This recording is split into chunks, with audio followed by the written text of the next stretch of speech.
whatever, and it's in the liquidity pool on Alcor, does that count towards you getting the bonus on snapshot day, or will you have to withdraw from the liquidity pools? I would think you'd have to withdraw it. Just FYI, guys, we have guests in the chat. Oh, sorry, we're getting distracted. Hi, welcome. Hey everyone, how's it going? talking to nobody over here. I was just yelling into my mic and I forgot I was off screen. I was like, we have yeah, he's just like, shut up. What's going on, Richie and John? Thanks so much for joining us. Cheers for having us on. How's it going? Heyo. Going well. Well, thanks for joining us. This will be fun. How's my mic sounding? It's fresh out the box, so I just want to make sure it's all good. I think it sounds good. Yeah, sounds fine. Chris, good. I'm happy with that. You got the inaugural speaking engagement here. Beautiful. Oh, damn. I'm just sorry. For Irish, sounds like you're in the toilet.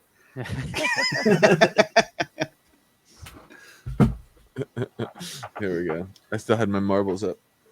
Oh, damn. Oh, yeah. It's the first time I've caught the marble race. I was trying to win. I like the look of that. I saw some familiar names in there. Yeah, definitely. We definitely get a lot of since we track our seasons standings, we get a lot of repeat people. It's fun. Yeah, a lot of overlap between communities too. You know, a lot of the people that like us also like you and what have you. Space isn't as big as you think. No, we got Nathan in the chat. Nathan from Aaron. I know he's a moderator in your Discord. Not your Telegram, sorry, but he's just revamped all our Telegram. So yeah, it's good lad. Yeah, definitely. He's a big fan of the marbles. Oh man. Maybe we just start with the marbles since we're talking about it, and we give away an ultra rare prize instead of what we were just about to give away. So I got some mint 13s we can give out. Oh sure. Oh shit. Which mint 13s? Is it one of the ultra rare rarities? No, it's not that rare. Don't fuck with me. Well, I mean, you probably want to hold on to that. Sure we like giveaways, but I want to hold on to something in the vault. Ain't we, Richie? I don't know about honors right now, but we normally do. Number 13s are all good. It doesn't matter what. We'll throw something cool in. No, so I got mint 13 of the Destroyer from the ultra rare pack from the horse, the alien horse. I'm super stoked on that. Cool. But yeah, let me start a race then. Let's go random track again. Temple of Steve. All right. Temple of Steve. The RNG has spoken. Temple of Steve it is. All right, Lou's going to show off what he's going to give away here in a second. You can join the race by doing ! Play into the chat right now. Yeah, that Alien Horrors ultra rare drop was like one of the first big drops I participated in when we first got into wax. So like I pulled an ultra rare mint 13 from a pack and I just about lost my shit. I pulled a mint 1 and a mint 13 ultra rare from that. And I was like, oh my God, I'm all in. The best two numbers. 13's better than a number 2 in our sets. Yeah. This is what we're giving away. It's a Mind Crawler mint 13. Looks pretty dope.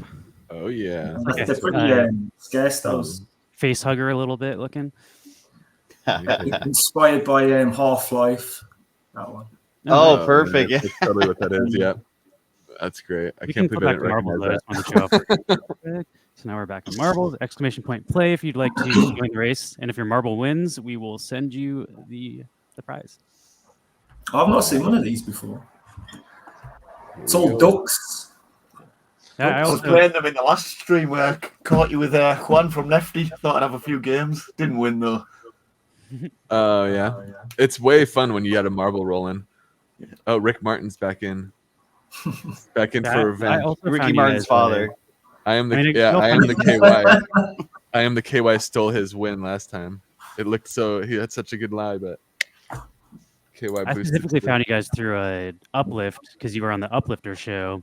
And you were like talking about your alien drop, and I was like, I got into wax through Alien World, so I was like, oh crap, this is cool. Like, let me use some of this money I made from all this TLM to buy some collectibles to like be like based on the thing I got. Like, I made money on this, and now I'll buy some collectibles. Like, so I always have like a collectible to be like, this was my time that I spent on wax. But like, that's how I got into your collection. And then like, we really got into like how rare your stuff is and the mint structures, and we come from kind of like more of a cryptocurrency background, I do at least, than a collecting background, and like the scarcity is really important. So yeah, that was something that like drew me brought me back to your collection after first finding it. There's Cool. also really well, as it happens, we've got another Alien World set just gone up yesterday. So it's, if you want to get back mining, now's the time to do it on our land. It's like the pixel ones, right? Yeah. Yes, 16 bit. Yeah. Bust out the nano miner again. Yeah, dust off the cobwebs on that shovel of yours. Shovel. Oh no, I think Lewis had some pretty hardcore gear. Not quite amateur hour here. I'm still a banned or flagged for multi-counting in Alien World, so I can't participate.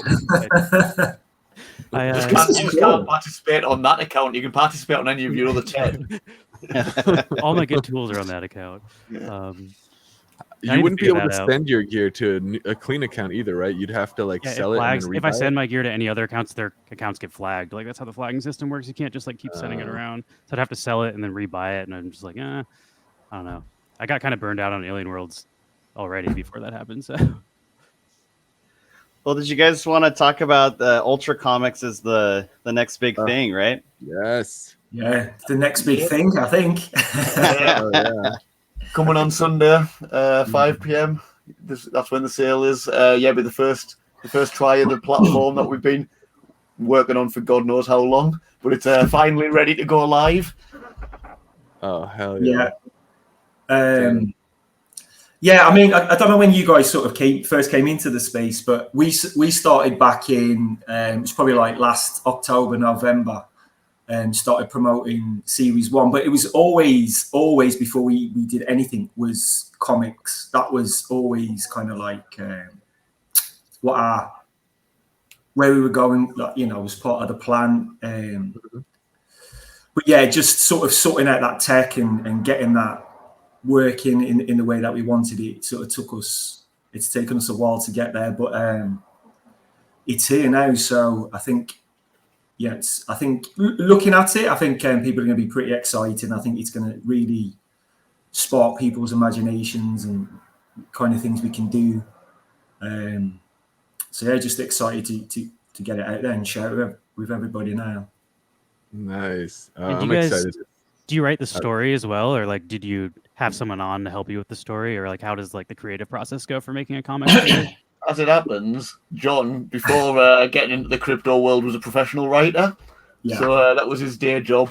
So the first edition is written by John, but the art we got a guy called Kevin Hopgood, who's really talented and really experienced. What's he worked on again, John? You know his resume. I mean, he's done it all really now. 2000 AD, he co-created War Machine for Marvel. Nice. So super experienced artist, UK based. But yeah, so I like Richie was saying, I was before getting into this, I was a professional screenwriter here in the UK. So it's funny because since we've been doing it, I haven't been writing a lot, but I've been too busy doing other things. But the first comic that's written by me. I know a lot of writers as well, just sort of through my own network. So I'm working with a lot of other writers, and we're working with lots of different artists and stuff. And really, when we do something, it's just we just try and find the best person that we possibly can for whatever that task is, and let them do it. Really, so. Yeah, that's definitely a way to do it. Knowing who's best at what, and then deferring to the experts always. Absolutely. So I see people talking a bunch of hints. Is this related to Ultra Rare? Are you guys giving hints for stuff? Am I missing something? What's this? I don't know. Or is this our planet hints? I'm confused. We just had about 100 people show up out of nowhere. Looking for hints. Oh man. I'm going to start no idea. Race. So are you guys doing, I know there's a different rarity structure for the comic. So is there extra utility or is the comic animated in different ways as you get to higher rarities?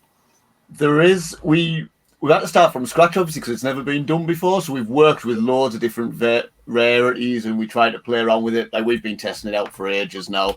But because some things that would work, you've seen the horror sets, and we have all the different effects. Some of those we tried out originally. They don't really work in a reading kind of environment. It obscures, it changes the experience. So we had to mess with them, and we got it down to there's 9 rarities still. So we did it, but they are slightly different to what we've done for the other sets. But there's a little bit of something for everyone. I think we've just before we came on, we've been cracking the packs on the test net, and they're looking pretty cool.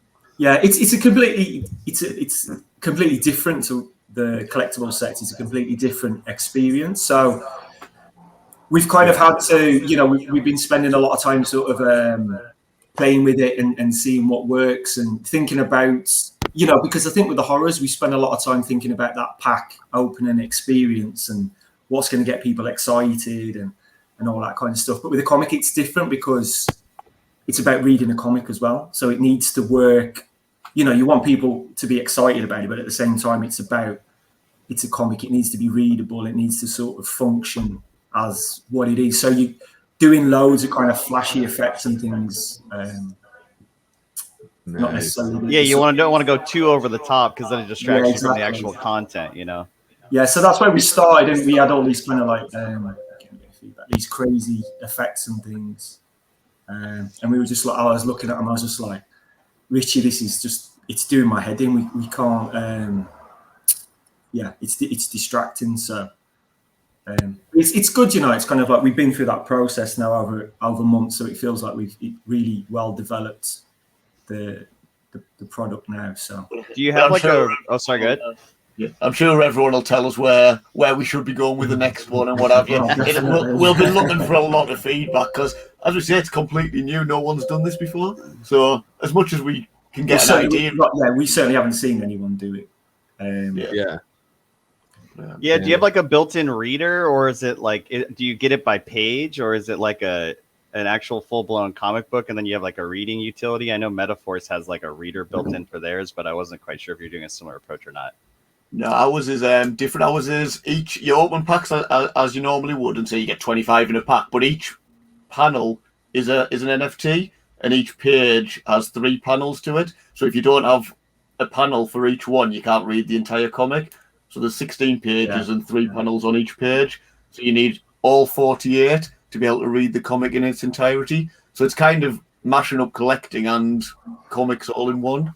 Yeah, I do like the trading factor of like having to trade and engage with other people to try and complete your set. I think that is also an experience in and of itself. Yeah, for sure. And there's also different rarities for the panels, right? So you could have like a rarer version of one panel, and then you could be like, oh crap, now I want this whole page to be that rarity, and then you have to go like, yeah, exactly. Well, there is an ultra rare set. Only 13 people will be able to get an ultra rare, the version of the comic in the ultra rare set. Obviously, we wanted to make it so everybody who wanted it could have a base set. So there's a common set as well for relatively cheap. But then, there's all sorts of other rarities all the way down to ultra rares. Yeah, so it is like Richie says, it's kind of a combination of comics and collectibles, and we sort of interested to see how the community take to it. We think it's got massive potential. But people don't like change and all that, so we'll see how it goes. Well, I mean, it's the Wild West these days. Shoot, I mean, you guys are like the OGs, and you started this in November. It's even been a year. Not even been a year, yeah. We're like grandfathers, Yeah, I know. You got grays in your beard, the whole 9 here. Jesus. Yeah, well, 1 year in human years is like 10 years in NFT years. Oh, totally. It's even worse than dog years. We were talking to we were on Anders' show earlier, and we were talking like we've known each other our whole lives. It was just like last year we kind of like first met, but it is just so accelerated, isn't it? And everything just so every single day it's something new and it's crazy.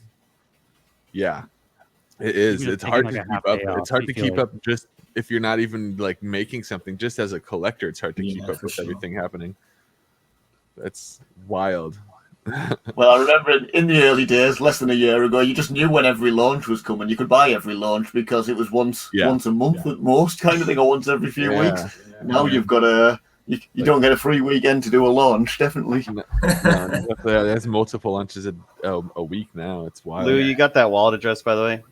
From the first one, yeah. I forgot to mention this. I started the second race, but I posted the first one in private chat. There's this one. And then I've just been putting the winner names in Discord, and I'm going to find the vaults later. Ioda won that race. I wasn't sure. Did you have another thing you wanted to give away? Should I run another race? Let's just hold on a second. We can run a race in a little bit. All right. Then we're definitely going hard on the multitasking right now. To have this many people in here while trying to run marbles and interview at the same time is actually a pretty tall order. Yeah, it's fun now. You guys also just started your own like Twitch show, right? With Burst of Energy. we have like literally we've done started it last week. So you guys you've not been doing this long, have you? Or have you?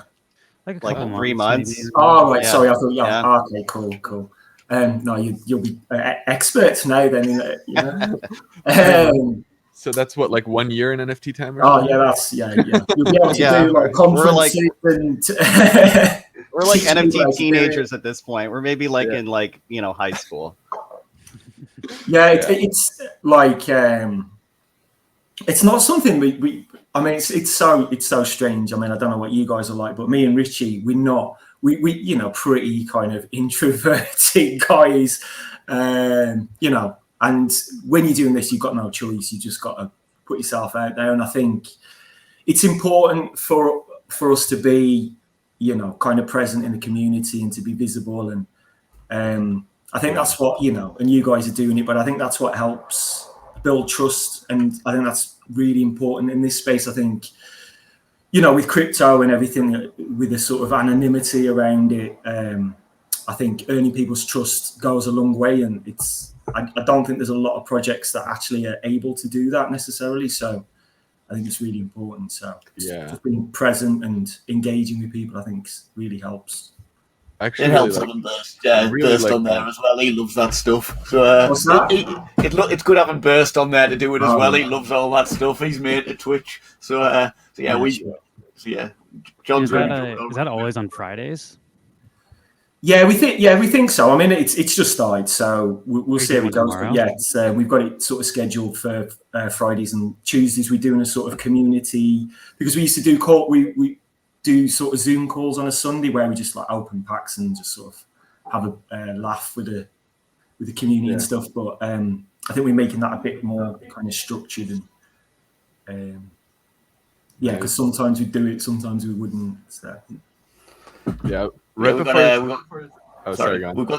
the artist Kevin Hopgood, the guy who's he's coming on tomorrow with Burst. So a bit of a meet the artist kind of thing going on. That'd be fun. Yeah, it'd be cool because he was, sort of working at Marvel UK in the sort of in its heyday. Some of the comics we would have, been reading as kids and stuff. So pretty cool and good experiences, I guess he had. Well, maybe not. We'll find out.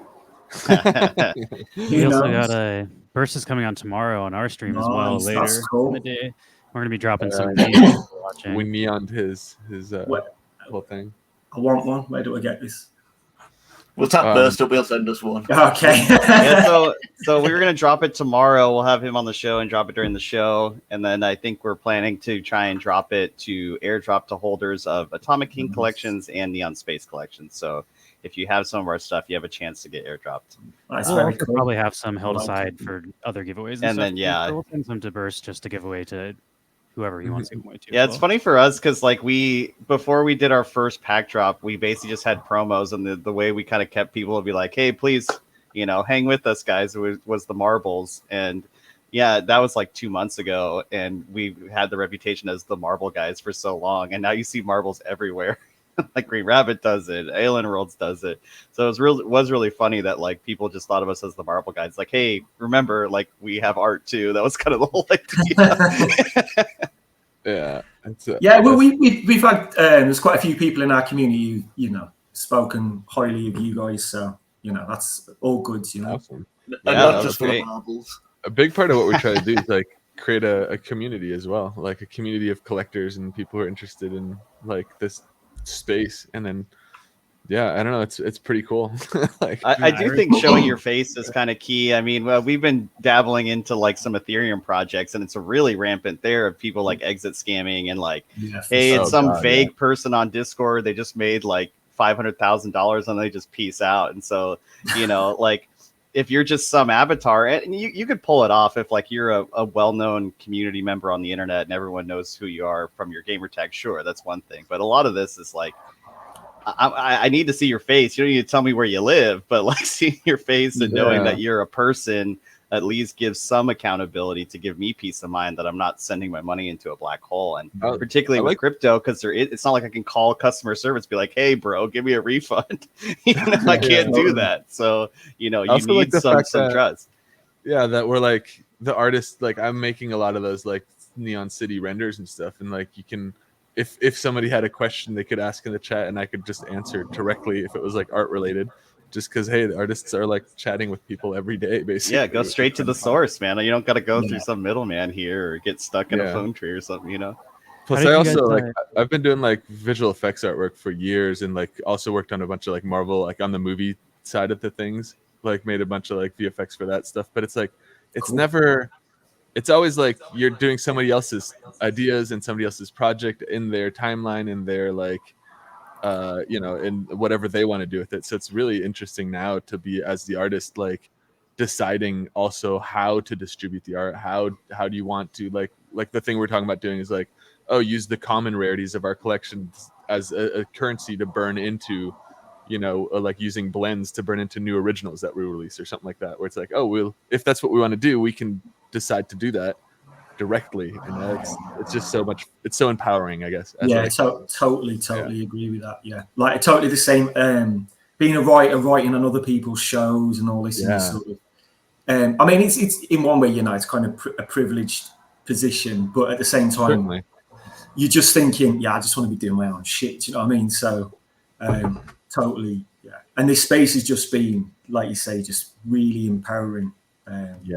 Certainly for us, and it looks like for tons of artists as well, Yeah, and it's not like I also like I worked like when I was working at like we did Iron Man 2 and all that stuff. Like I was working with other artists who are also, like you said, like the OGs from the comic book world. Like one of the guys I sat next to, he worked at DC, I think, back in the day, making like some of the original like comics that I grew up reading.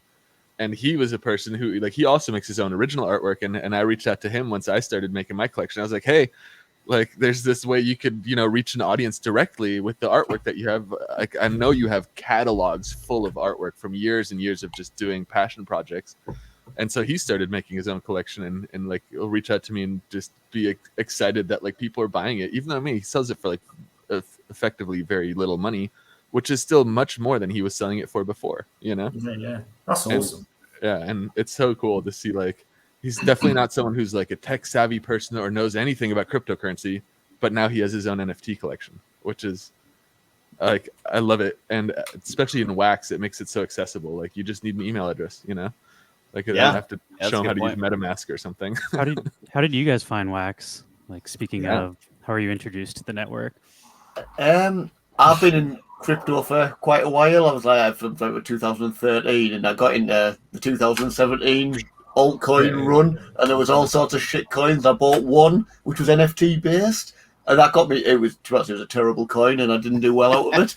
But it's done me all right now because it did link me to Wax, and me and John were talking about this way back in like 2017 about what you could do with NFTs, but we had no tech skills and couldn't put it together at all then. So as soon as I saw GPK launch on Wax, and John's a massive GPK fan, it turns out, so we got talking about it then again. And then, as you say, all this, you don't need to have all this tech skills with Wax to start with. Once the NFT creator was launched on Atomic Hub, so yeah, that's when we realized it was doable. Yeah, nice. You still in that crypto side of the world pretty heavily as well. I got in like at the same time. It's a funny one. I was a professional poker player for a decade, and they're massive. The two worlds are quite. The online poker world loves a bit of crypto, so that's how I got into it. There's a lot of appetite for that kind of risk in the gambling circles. I enjoyed it, so I did for years mess about with that just for fun as much as anything, but not so much recently. Since 2017, the altcoin run, it killed my gamble a little bit. Oh, I gotcha. Yeah. Cool boy, yeah. Definitely definitely jumped in on that too, right? 2017, like winter time, and then it was definitely a rude awakening, man. Looking back, some of just the trash projects everyone was so excited about. It's like, oh man, what was I thinking? I've still got a few of those bags. They're still sat there in the other windows. I don't even know what they're worth now. You know, you live and you learn. You gotta have one. You gotta have one bad run just to kind of teach you, because man, it's the Wild West out here. It got me into wax, so I'm taking it as a win. Yeah, absolutely. Yeah, it's definitely like, yeah, I've definitely made a few missteps over the years too, but 2017 was like the first time when I was like, okay, time to like, I don't need to work anymore. I'm gonna go on like a trip around the world. Like, 2018, not so much. Yeah, no, 2018. I was like, all right, let me put some resumes back out there. Yeah, but man, I mean, no regrets, man. That was an incredible time, and I didn't like bet the house or anything. So yeah. But that's cool. Damn, got in early, man. 2013. I think 2014 was like the tail end of the Mount Gox collapse was like my first exposure to Bitcoin. Oh yeah, if you get into 2013, you've got plenty of time to get scammed, and a few sites to go crash on you along the way as well. That was it. Richie was talking to me about Bitcoin. It was back in 2013, wasn't it, Rich? Probably. And I was just like, yeah, I'm not interested. Sounds like a load of nonsense. And obviously, when he started talking about NFTs, I was like, right, I'll pay attention this time. What is it? Go on, tell me. And that was it. Sort of, I missed out on I'd dismissed the Bitcoin thing. So I wasn't going to dismiss it. And it's turned out all right. So. Max was trying to literally tell everyone he could find. Like if he was at a bus stop, he would tell the guy at the bus stop, like, invest in Bitcoin. Dude, in 2013, I was the guy that was just like, you're tired of hearing about Bitcoin from. But that was nice though, because I got that euphoria out of the way by the time 2017 hit, and everybody else was on board. And like then, I was already over it. So I was like, oh yeah, like people would tell me about it then, and I was like, oh yeah, I know. Like I'm like so deep into this shit already. Like that was the point though, that you wasn't it? When everybody else starts coming up to you, thinking, "Oh shit, this is gonna crash." If everybody's telling you to buy Bitcoin now, it's like, yeah. So I mean, I never like lost a taste for it, and I never left the crypto stuff. I've been in it since 2013 and actively involved in it until right now. And I would say what happened back then in 2017 is like all that hype and euphoria around basically what amounts to what is now DeFi, of like all that hype and euphoria raised all of this money, like hundreds of millions of dollars. And the expectation was that, like the infrastructure exists and it just didn't exist. But the money that was raised in 2017 was put to work and was used to build that infrastructure. And that infrastructure does exist today. And it's incredible. Like, it's a different market now than it was in 2017, like entirely. You can literally move into and out of and across blockchains and into cash without ever touching a centralized exchange anymore. Like there's full on, like, yeah, the DeFi space is really, it's the real deal now. And, in the last 2 years, it's grown to like a $50 billion industry or so. And that's nothing compared to where it's going in my mind anyway. Like we'll see. It's a good time to say we do not give financial advice. So yeah, exactly. Just a friendly reminder on that. But it's an exciting time. If you've been paying attention to the space and have seen it develop, like the euphoria that existed in 2017, it was never going to be able to deliver on all those promises because the infrastructure wasn't there yet. But today the infrastructure is there. So it's really fun. I'm excited to see how this all plays out, because I mean, there's a lot of real utility, not just in NFTs and gaming and stuff, but beyond in the general crypto space. Well, we're just scratching the surface with the NFT utility, really. 6 months' time, God knows where we'll be at. Yeah. Oh, Are you giving this one away, Lou? Yeah, so this is the last prize I have. And this one, I believe, is the rarest. It's a Kill Blow, also mint 13. Oh, shit. That's dope. This one's an epic, and it's a cosmic variation, so it has this cool, like, outer space look to it. I love that. So for the comic, can you just briefly go over? So the drops on Sunday, right? What's the mint structure, the cost, and any like when whitelist questions? We went for fully pre-minted this time. We normally do the hybrid step, but we didn't think that worked for comics because it's better to have the same amount of each panel. So we got fully pre-minted, 100,000 total panels. Because again, making the decision about are we aiming at comic fans, are we aiming at collectors? So we try to try to marry the two a little bit. Yeah. We've got half the packs being sold to a whitelist, which we put together in advance without announcing. So anyone who has a set of Horsemen, Crypto Horrors, or Horrors 2 got on the whitelist. So the first nice. The first 50,000 are to our hardcore collectors. Then the public sale goes on sale a few minutes after that one at 1:15, and that's for the other half. And anyone can get involved with that. Sweet. Nice. And what is there? Just one pack size? Is there multiple pack sizes? 2 pack sizes. Pack of 10 cards and a pack of 25 cards. $20 for 10. Panels, sorry, panels, not cards. It'll take some getting used to. Yeah.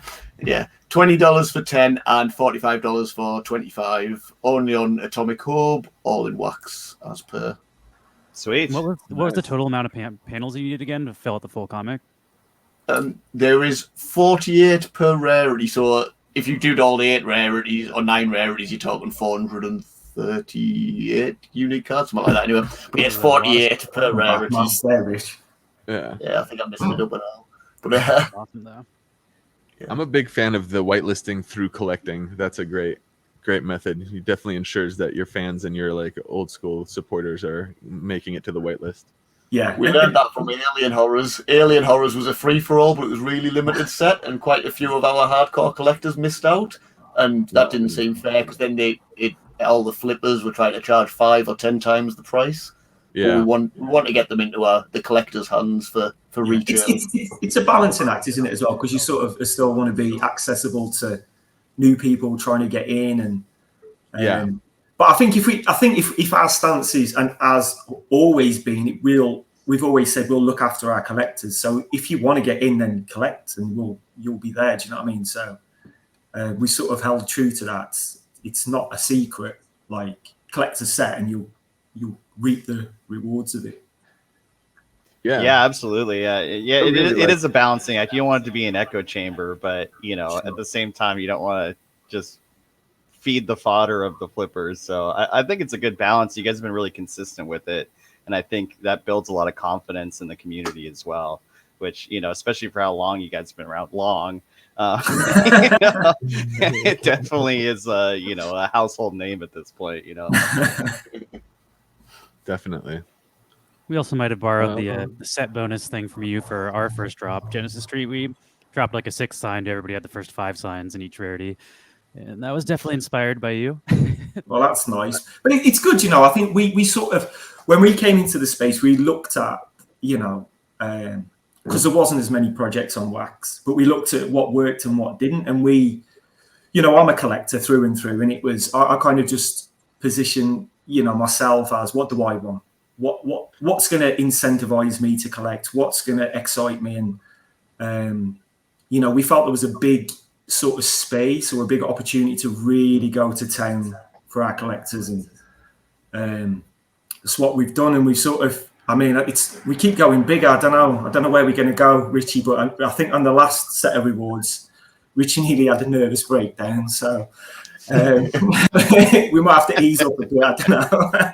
Was it like 266 unique cards for Give It, or maybe even 300 unique cards, and we had about 450 collectors for the base sets and what have you. So I think we gave out over 20,000 cards for the rewards. Crazy. It is pretty fascinating, because it's such an unprecedented way that you can identify and target your collectors, because you don't have to track people down. You can just look on the blockchain. Okay, this person has X, Y, and Z. All right, you're qualified. You can automate it. You can script it, and so you can cut the middleman and be so much more efficient to give the things you want to give to the people you're trying to find. So it gives so much utility as a creator as well to be able to just know. Okay, well, I know that people who collect ultra rare and neon space are people who like X, Y, and Z.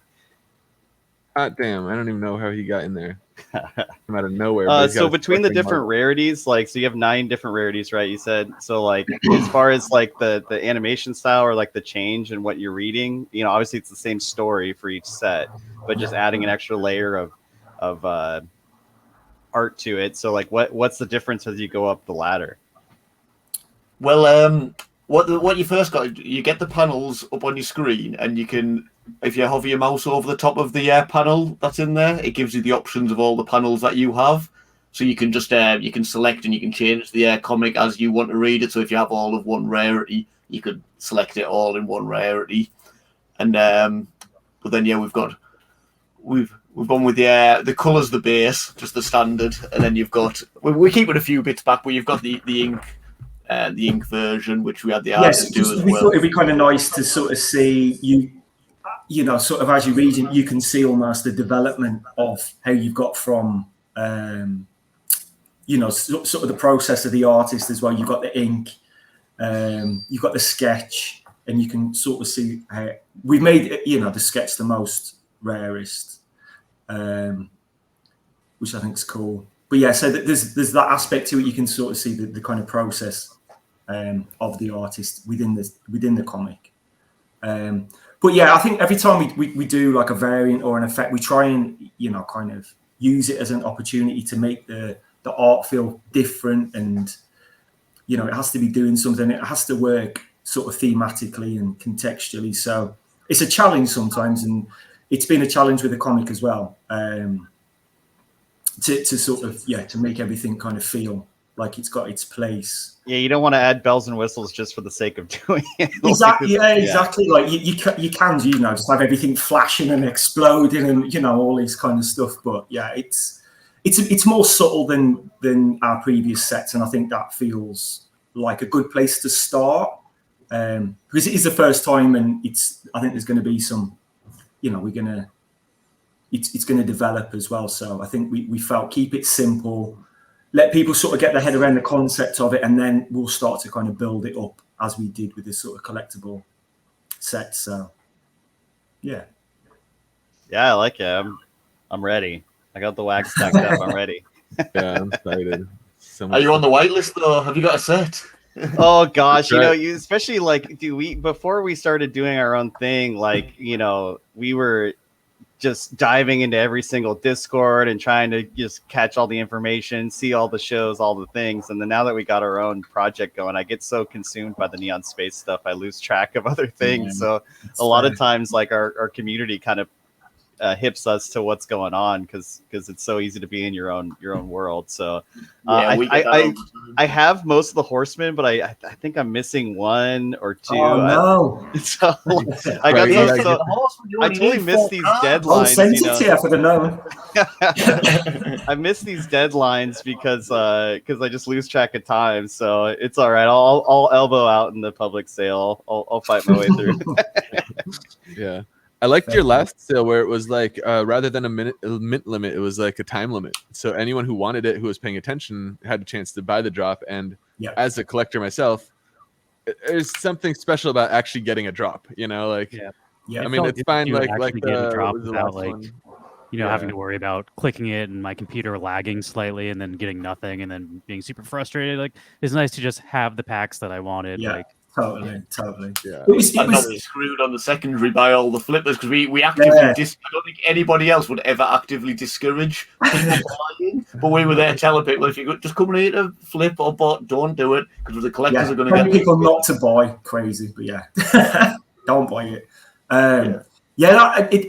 We were really happy with the way that went. You know, it was a bit of a gamble for us, because an open sale, it's a dirty sort of thing. We're not, you know, necessarily fans of that, but we felt, how can we do it in a way that, you know, it's not just a sort of money grab, and so we kept it open for the shortest amount of time we felt was kind of practical, to allow for kind of like any technical, you know, because everything broke, nobody would have got anything, that would have been a disaster. So but yeah, you know, exactly the same. You know, so many drops, you're waiting and you get nothing. And the set was gigantic as well, so we felt we could take some numbers.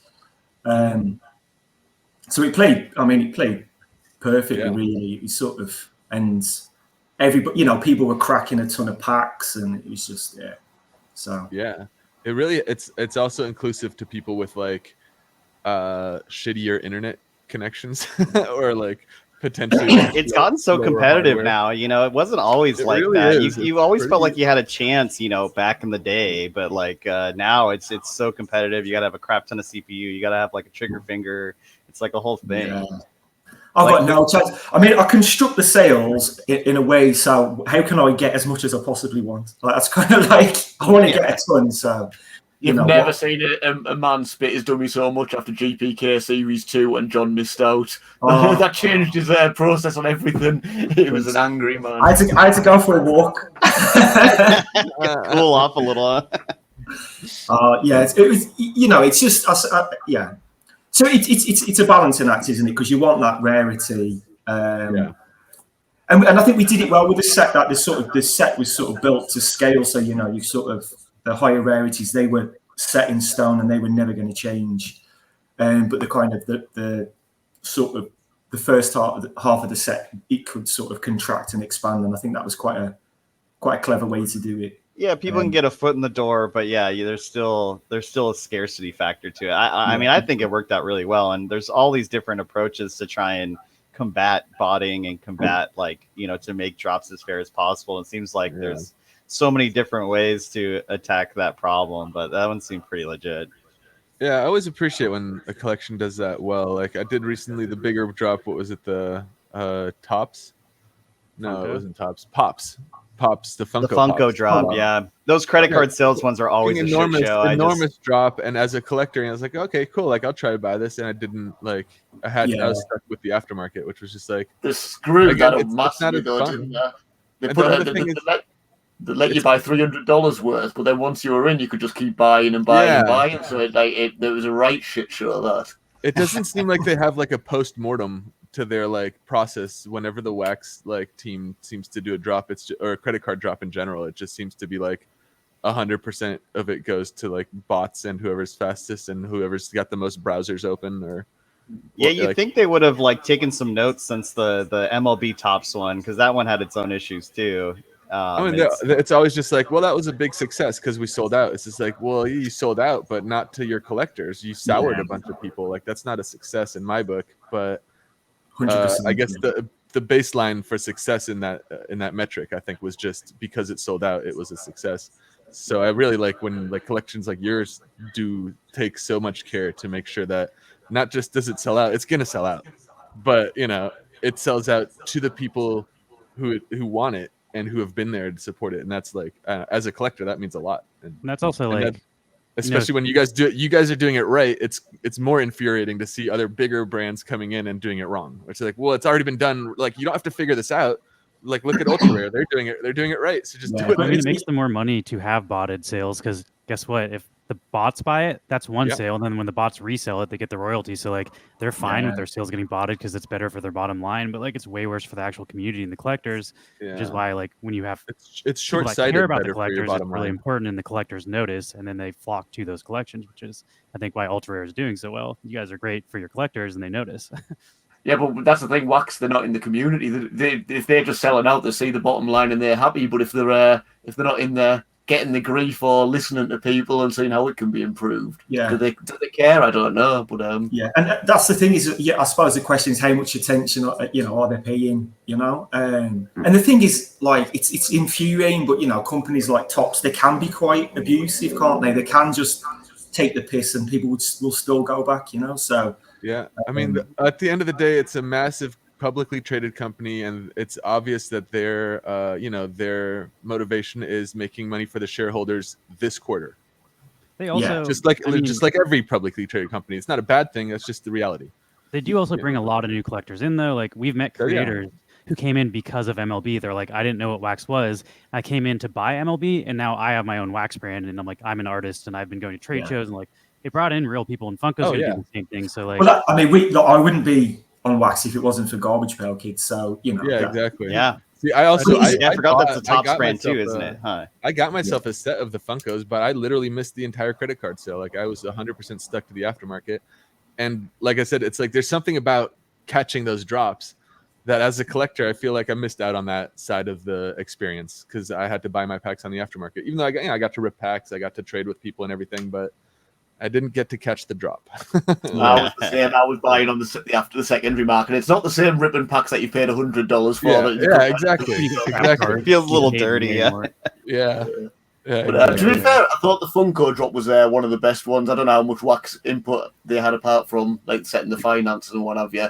I thought you could see that Funko and Tokenhead had got together on the creative side of that, because I thought that was one of the best drops. You could tell like sort of they're taking their time with it, I think. And sort yes, I do. I don't want to like paint the impression that I dislike the Funko collection or any of that. I really thought like as far as the collectibles, the assets look fantastic. Their whole like they clearly understand what creates value, like with their physical redeemables. The fact that those redeemables have been confirmed only accessible through NFT collecting shows to me that they understand the space at least well enough to know that it's not going to be like, oh, you can get them and then also we'll sell them at our store or something, because that's like, you know, they clearly have done a bit of research. And then obviously the Tokenhead acquisition or partnership, or I'm not sure exactly what that was, but that it all points to them basically building a long-term like stake in this network, and I'm really excited to have it in my collection. It's just I really wish that, you know, it was a little bit more amicable as far as the distribution model, because at the end of the day these are crypto assets, like digital scarcity assets, and the distribution of those assets is profoundly meaningful, like in my opinion.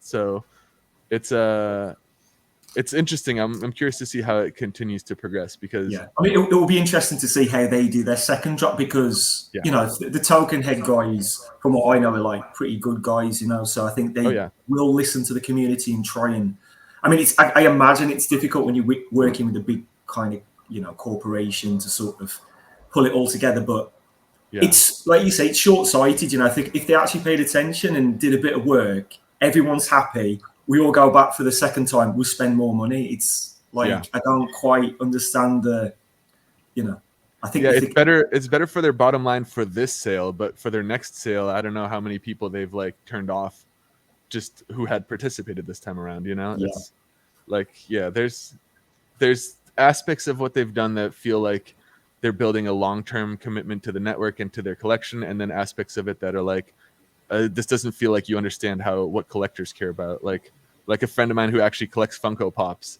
like physical Funko Pops, was saying when I described the NFT collection drop to him, and I said, oh, it was like, you know, limit to $300 per person, which amounts to like potentially like I think they limited to 10 packs or something. And he was already like, oh, that's a big no-no. Like that's a big, like it needs to be limited to one per person, basically. It did feel like a big number, I thought, to be honest. I do like the trend of like physical redeemables becoming a thing. Like Funko brings all this attention to physical redeemable stuff, but I feel like a lot of other collections are starting to kind of build that into their brand, which I think is going to be really, really fun. I don't know if you guys have plans for that, for like maybe the comic or something. Yeah, we were talking about it today. I think we kind of shied away from it a bit because, you know, it's digital, so you know why would we? But I think you are right. It seems more and more people are kind of like there's something, you know, cool to be done there. So if there's something cool to be done, we'll have a bash at it.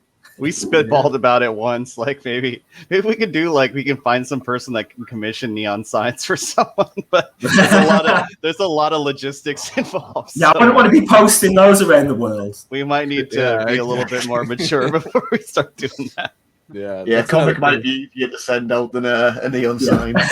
Yeah, exactly. Yeah. Well, yeah, sure, why not? Send it, do it. Get a truck. A truck turns up outside your door. Yeah. Bullet in the chat, he's asking for ultra rare t-shirts. We've been making these NFTs for a while, and people have been asking, but we still haven't gone into the physical yet. But it's one of those things, you know. I think we sort of, our attitude is if we're going to do something, we're going to like jump in and do it to our best of our ability, and it's just like, you know, doing merch and stuff's not. I don't know, I don't want it to be an afterthought. You don't want to exactly. I want to do it like really well in it. We just haven't had time to sort of invest in it to the level we'd want to do it at, I guess. And as a collector, that's another thing I super appreciate about your brand, where it's like everything you release is clearly like done to a very high level of fidelity and like thought through, and like it resonates. Obviously it resonates with your fans. Like thank you. Yeah, you guys are crushing it. Like Lewis was saying earlier, we base a lot of our our stuff on like, well, how's Ultra Rare handle that? I think we literally said like in our team meetings, we're like, we want to be a mix between Ultra Rare and Crypto Monkeys. Like we like the scarcity of Ultra Rare, but we liked like the whole airdrop thing where they drop 20% to new people from Crypto Monkeys. So we're kind of like the monkey farming. We do the same airdrop. Funnily enough, Crypto Monkeys were on the scene even before us, and we looked at who, there wasn't that many about, I'd say, when we did it, but we liked their community engagement. Yeah, definitely. What Crypto Monkeys taught us is just if you give a shitload of stuff away for free, people like it. So but yeah, so that they were pretty influential on us as well. Kind of when we came in terms of community, we thought they were doing it. Yeah, I love that. I heard that from we were talking with the Nefty block people earlier today.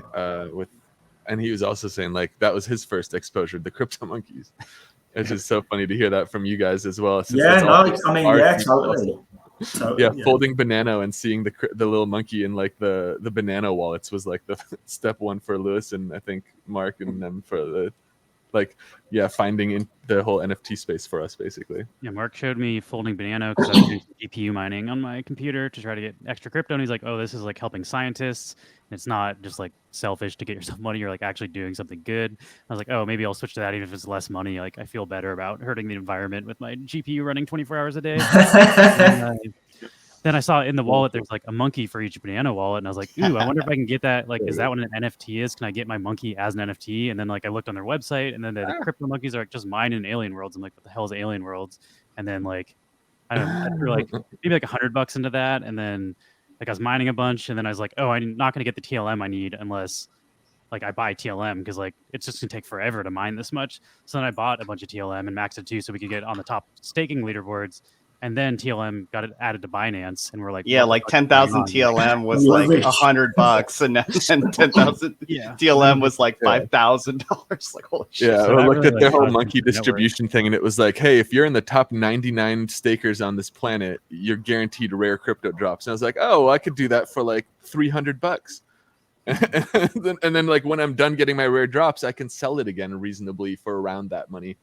And then like I think like two weeks later it was like $30,000 or something. It's crazy because of the Binance listing. I definitely sold some, but that's when I started buying like your stuff, and I bought into our planet, and I was just like, what else is on this network now that I have some stake into it? Like I don't want to keep it all in this one game. And then like started figuring out like what projects are worth getting into and what aren't. And there is a lot of kind of like short-term projects that like have a lot of hype and then kind of die down immediately. So it's like you do need to do some research of like, if you're getting collectibles, there needs to be collectors to buy those collectibles for them to remain valuable. So like yours was one of the first brand where everyone's like, you need to check out Ultra Rare. They have a great community. And I was like, well, why is everybody speaking so highly of them? So that's when we started like learning about your set bonuses, and we're like, we should definitely try to do something like this for our community too, because like it's just it works.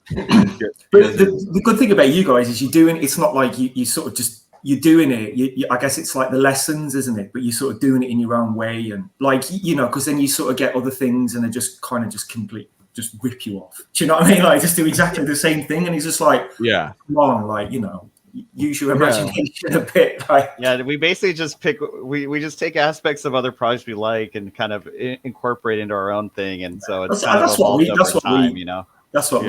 certainly done as well, And just you look at what does work, and you can see what doesn't work or what you don't like about people's communities and what have you, and think, well, we're not doing that. We learned from a couple of projects as much what not to do as what you do as well. Very true. Yeah, definitely. That's a part of the thing with our distribution of like airdropping like new sets that we're coming out to our collectors. Like Lewis was saying, when we're doing the Atomic Kings collab, we're talking about dropping some to their collectors too. And a big part of us doing that is always like getting permission from the collection owners, like, hey, we don't want to spam your collectors. Like, are they like interested in getting these things airdropped? So like we're doing a Crypto Monkey collab as well, and part of that is going to be distributed just to Crypto Monkey holders. And because the Crypto Monkey collab is, it's inspired by Crypto Monkeys, all the monkeys are always free. So obviously the collab is going to be free as well, and just I like the sound of that. Yeah, and it's but that'll also be like we talked to Bantano, and we're like, is it cool if we drop this to the people holding Crypto Monkeys? since we don't just want to be spamming people, because I feel like that's something I see several times. Like I'll open my wallet and I'm like, why do I have like 6 of this like weird advertisement basically? Like, yeah, and I don't want to be that for other people either. We don't mind doing a bit of spam, do we, Rich? Yeah. It's gotta be, if anybody's got one of our cards, then they get a bit of spam from time to time. Yeah. But actually, this is an interesting thing, you know. Like when we came into it, you were just getting kind of like the spam was just like text. It was literally like a sort of like a letter. It's like, what's this? This is horrible. Yeah. And so we thought, right, we'll do it, and we'll make it like a piece of art. Like, so people don't want it; they want to keep this. You know, we send out the flyers. And it's just things like that. It's just, you know, even though it's sort of essentially it is spam, but it's kind of like, you know, It's beautiful spam. It's beautiful spam. Yeah. Totally. You like to look at it. Oh, that was like the Prince and the Mephistocles and stuff, right? Because didn't you guys drop those as like, I don't know if they're quite promos, but those were the devils. That was we did that every time we reached a number in our telegram that ended with 666. There was the next devil. So that's awesome. That's cool. Yeah, so it just started out as kind of like, you know, when we first started our Telegram group and we got to 666, we were like, whoa! And then it just got out of hand a bit. So. Yeah, there was one day we jumped over 1,000 in one day, so we had to send 2 of them out. That's awesome. Yeah, so it's just, you know, I think it's just about trying to have fun and that in it, and just Yeah, I feel like sometimes I just like get OCD and then I like start kind of like going through my wallet and like, okay, well I got to start cleaning it, like getting out some of these duplicates, and then like kind of like sort through my wallet. Okay, well like now I see that I don't have these complete sets. And I didn't really notice because I lost track of all the other projects that have come through. So like, okay, well this is, I don't need this promo. I'll sell this thing. Well, now I got to start trading. Now I got to start completing sets. I go down the rabbit hole again. So it gets you. Yeah. Oh, yeah. Yeah, we'll give you a few for free. We'll get you hooked. Yeah. First one's always free. That sounds really sinister. Gosh.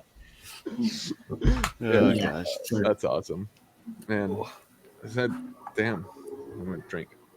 I was going to show you guys our set bonus really quick.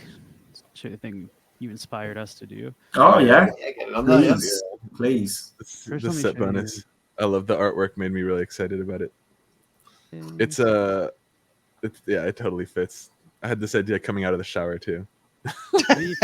Shower thoughts, man. Shower thoughts. Change the world with shower thoughts. It's like, what can we do as a set bonus? And it's like, where my inspiration hits on the toilet. Yeah. These are So the signs. you can see how all the signs have like signs. different characters, right? And then the set bonus you'll see in a Each second. sign has like its own character. We got the Olive Garden, we got Formality, Pizza, Live Dudes ET, and then they all get mashed up for the set bonus.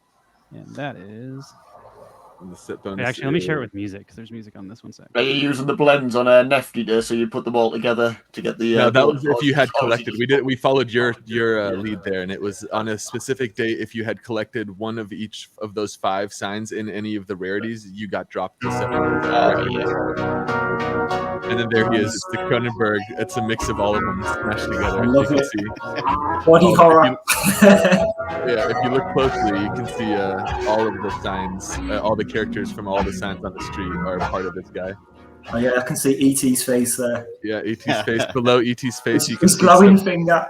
That's really cool. That's E.T.'s finger, yeah. And then the two other hands, those are from the actual pack. The Genesis pack had like a kind of like the Genesis artwork from like the Sistine Chapel where the hands are kind of touching. So those are the 2 hands. And then the beer, that's the Live Dude's arm. And then you can see his silhouette is on the other side. Yeah, like all of the characters are mashed into this. It always reminds me of Pizza the Hut from Spaceballs. Oh yeah, and then he's made it a pizza because the Donatello was holding the slice of pizza. Yeah, and Donatello's like head is on the very top. So for each rarity you collected, we have a different sign. Like that was the most rare one, has music and it's animated.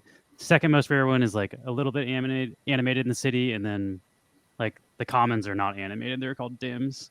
Those are just static. But we had a couple different bonuses. Same sign, but like. And then with the new Nifty's like super blend thing, we're doing a thing where now all of the dim rarity, like all of the commons that we release, basically are a currency that you can use to blend into new originals that we release. So like original non-collab artwork and stuff, you don't buy it, you can blend it. Usually two of the commons would blend into a new one. And we had been doing that for a while. Like this one right here, you can get if you blend these two specific commons, but now that we don't have to define which assets need to be the ingredients, we can just define a rarity. So in the future, the new blends that come out will just be 2 of any rarity of your choice. And that's kind of a way for us to like distribute our original artwork to people who are collecting our collection, because the only way to buy it is to blend into it from stuff in our collection, which is really cool. Yeah. Plus, it adds a little utility to the commons, which a lot like if people have duplicates, it'll most likely be those. So it now gives you an ability to use the duplicates. That was also like feedback we got on the first drop was like we wanted our stuff to be really rare, so we're like 75% commons, but then some people were opening packs with like 14 out of 15 commons, and we're just like, oh shit, that's not a pleasant pack opening experience. So like we took that feedback. There's like we got a ton of duplicate commons. We're like, okay, well let's figure out a way you can get rid of these duplicate commons and get new artwork for it. And we're going to restructure our next pack drop, but like we're learning as we're going. We don't really know what we're doing. So like the community feedback. Well, if you ever need help with numbers, Richie that is his expertise. Awesome. Thank you. Okay. I think also we've held you guys long enough. It's been like an hour. I think we owe one more marble race for Selenium for our viewers, but thanks for joining us. Thanks a lot for having us on. It's been it's been a good chat. It was a pleasure to meet you guys.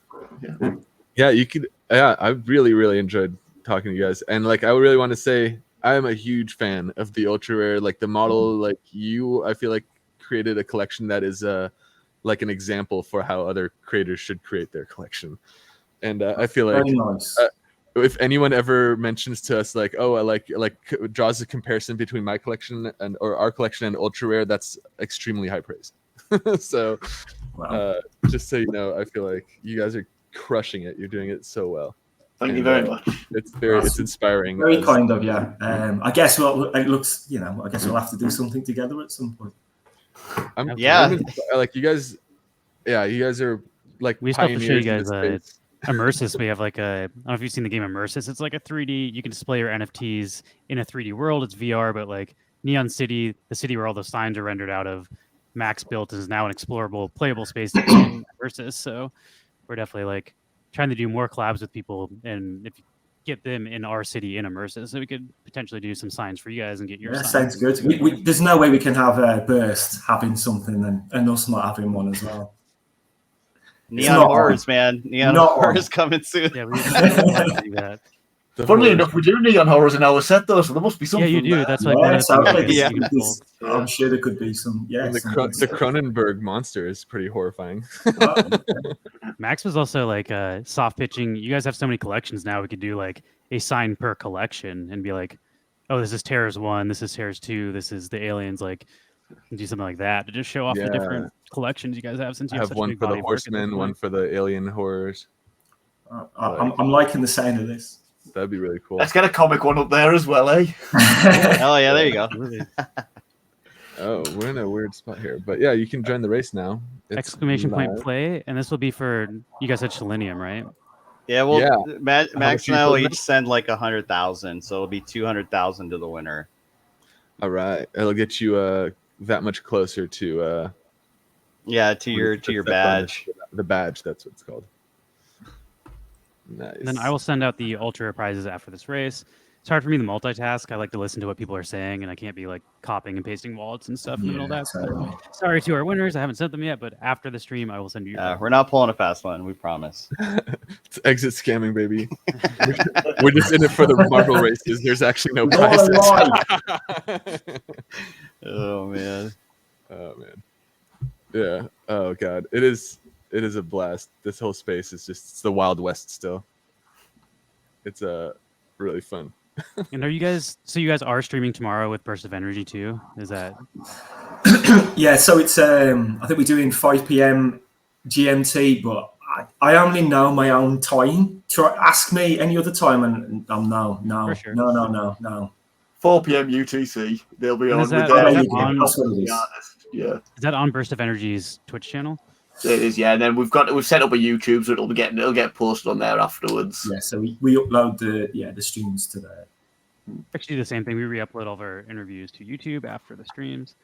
Burst has said it's 2 p.m. Eastern. Is that what we were saying? God knows with Yeah, that's still 4 p.m. UTC, isn't it? Because that's usually 9 a.m. Pacific for us, since we're on the west coast of the States. That sounds right. Yeah, I think that's right.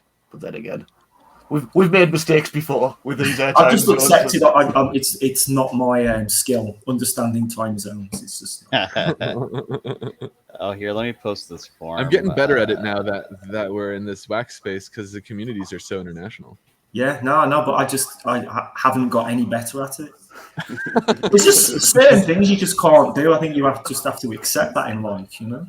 So I just posted a Google form. If you haven't filled it out yet, that's how we're tracking the wallet. So if you've done it before, no need. But if you're new from the raid or what have you, fill that out so we know what prize wallet. You only need it one time. You don't need to do it every race. So with it, with these marble races, is the camera view sort of who decides? Is it just kind of automated or Max is doing that? Oh, I'm mouse. So you can switch camera view and stuff like that. Yeah, that's a certain I can just free camera like this, artistic aesthetic to it. I can push buttons to follow individual marbles too. And then if I'm on a marble, it helps follow it for me. I think we might be doing these marble things, Richie. Yeah, really. I'm not on this. You and Burst. You know he loves a duck race. He does like duck races. Yeah, there's all kinds of fun stuff. That critter. What's the critter one? Like Crittercraft or something like that. Oh yeah, or the grub one. Yeah, I don't know. There's all kinds of ways to randomize giveaways these days. Oh, that one's a bit more sort of visually quite cool. Whereas some of the ones I like that. Yeah. I feel like people get very connected to their marble. There's a certain sense of ownership. Like, come on, buddy, come on, I believe in you. Eric Yo won that one. If you saw this, I really want. And then we'll check the season standings really quick here, so that we do track every month. We track the season. And then at the end of the month, the top 100 racers in the season will get a 1 of 100 trophy specific to that season. Oh, wow, that's cool. I like this. This must be a good way of getting people keep on coming back as well from a more cynical point of view. I like that stuff. I love a good bit of stats. Yeah. Right now this is the one we just sent out yesterday for our previous season. So that's for the top 100. You want to show the 1 of 1 too? We give a 1 of 1 to the number 1. Whoever's the first place winner gets like a trophy with their name on it, and it's just a 1 of 1. Those are all the trophies are different too. Every month it's like new artwork and stuff. So this was the. I think we might be starting to rip some of your ideas off, guys. That's coming full circle. Hey, that's again high praise again. Circle of life. I don't know, John. Burst saying that you have to run it though. Have you got the skills? Oh, no, yeah, if I'm having to run it, we got no chance. I like this one's still my favorite. The most eliminations. This was suggested by a user to cruise control one of our community members. I like the we should make it the one for this season actually like a lot too. So in season 2 we had some inside jokes going about Die Hard, about people dying. So we made a Die Hard for the top. Oh, this one's the most recent one we did. This is for the current season. So top 10 eliminated players for the season got this one, and also the mint numbers on these. if you were the number 1 most eliminated marble this last season, you got mint 1 of this NFT. How do you get like if you fall off the track kind of thing? Yeah. Right. So it actually tracks the stats in there. Yeah. Right now we're looking here at sort by elimination. Lost to Rocket is still in the first place, and you can see he's won a few. He's won 2. But Yola is in 3rd place. He hasn't won any, but he's done 56 races versus a few less races. So you don't need to win the season. You just need to be kind of consistent in entering the races. The top 20 racers get points. You don't want to finish mid-table. You want to either be really shit or a winner. Yeah. So right now, actually, Yola is number 1 for eliminations with 21, and he's leading that by quite a bit. 18 is the next. There's a dancing John. Do you guys have an NFT of you dancing? No. Okay, I think that somebody find that. Yeah, well, I gotta need some context. I say my worst sort of nightmare was being turned into a meme, and it's happened. So if you want to find it now on Telegram, we're at the point. If you search for Dancing John, that gift's getting higher up on the list. Searching this. That is great. Oh my gosh. I was drunk, you know. You know, shit happens. Yeah. Well, they have that. There's a Green Rabbit meme now too, because the End Venom did like a cartwheel in green underwear, and that one's been rolling around the. I guess he literally did a cartwheel in green underwear and then ran onto a jet. So that has been floating around the wax space nonstop now. It's pretty ridiculous. Yeah. Irish just posted you dancing in our Telegram. Oh my gosh, I'm so excited. Not Irish. Wait till I get him. Oh my god, that's hilarious. It's all good. It's all good. Yeah. Look, damn, it looks like Nathan Fernieran is in second place for the season right now. He came up hard. Roster Rocket's still pretty firmly in first though with those season points. We'll see. He's got. Oh wow, damn, that's a busting out the robot, huh? Oh yeah. Well, it was. Share your screen, Mark. I want to see this. A bit of context. It was. I mean, I don't know if you guys follow soccer, as you would call it, but the European Championships in England did quite well. So I said I would do the robot, which is a famous dance Peter Crouch, who was an England striker, did. If we won, like he would do that when he would score a goal. If we won the game, I said I would do the robot, and I was quite drunk as well. So. There he is. Oh my god! I can't believe this is still a thing now. Like, oh god, it'll be a thing forever now. Oh I think. My god, that is hilarious. Is it?